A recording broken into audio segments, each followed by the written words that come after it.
আসসালামু আলাইকুম। তো এই তো প্রতিদিনের রুটিন অনুযায়ী হচ্ছে আমার যেহেতু প্রতিদিন সকালবেলা ঘর থেকে বের হতে হয়, তো মেয়েদেরকে স্কুলে দিয়ে আসার পথে হচ্ছে দোকানে আসছি।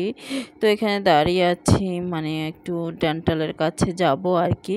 তো সকাল সকাল ভাবছি যেহেতু ওরা স্কুলে আছে, আমি এখন ডেন্টালটা সেরে ফেলি, যেহেতু ওরা বিকাল 4টায় আসবে।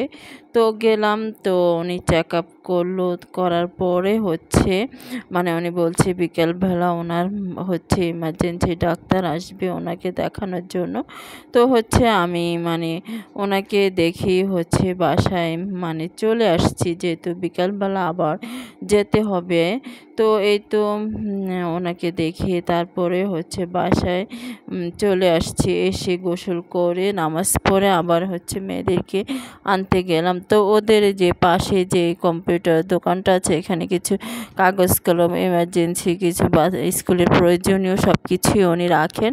তো ওনার কাছ থেকে ওরা হচ্ছে মানে ওদের কিছু কাগজ লাগবে ইংলিশ টিচারের, তো ওগুলো নিল, নিয়ে এখন ওই তো বাসায় চলে আসছি।